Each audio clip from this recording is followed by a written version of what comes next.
I'm going to explain why decluttering often feels hardest right at the moment you expect things to get easier.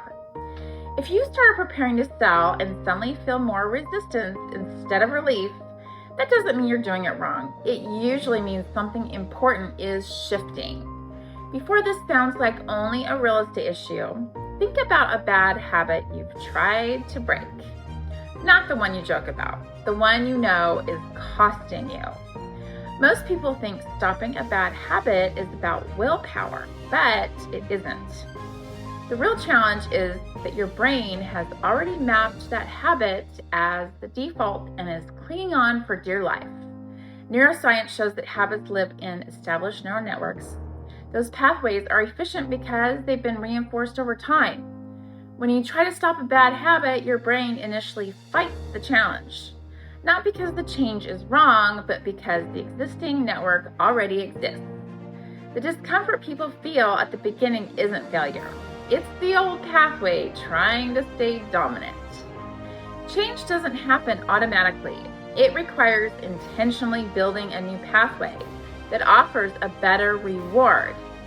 Over time, the old network weakens, the new one strengthens, and what once felt hard starts to feel natural. That exact pattern shows up when someone prepares to sell a home. Decluttering triggers the same resistance. It isn't about your stuff, it's about undoing what feels familiar before something new fully exists. Your home is mapped in your brain as normal.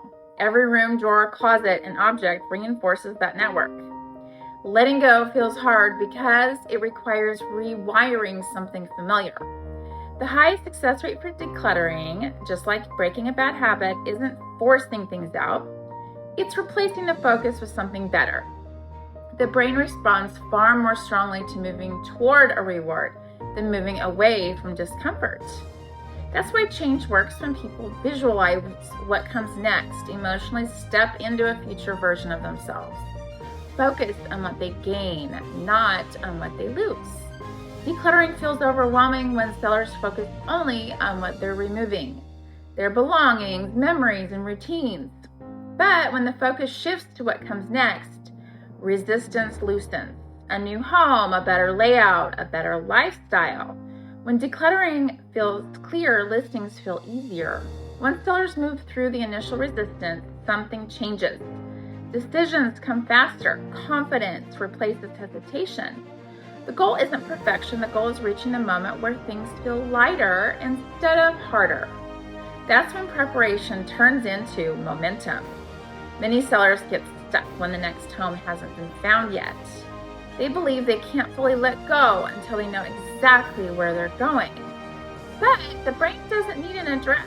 It needs a direction. How do you want the next home to feel? What problem should it solve? What does life look like there? Even imagining that future starts building a new mental pathway, which makes letting go easier. There's another reason decluttering really matters. Buyers are not you. When buyers walk into a home filled with personal items of yours, their brain shifts from observation out of imagination mode. Buyer behavior research consistently shows that only a small percent of people can easily visualize themselves in your home. Most buyers need a clean canvas. Distractions include personal photos, art, collectibles, knickknacks, visual flaws, and broken elements. These don't offend buyers, they interrupt their imagination. A natural space allows buyers to mentally move in. The reward for doing the hard work isn't just a cleaner house. It's buyers staying longer, picturing their life there, and feeling confident enough to act. Just like a new habit replacing an old one, a clean canvas home allows buyers to replace your life with theirs. That's where momentum and strong offers come from. Most sellers reach this point already believing they know what their home should be worth. That belief usually forms long before decluttering ever begins.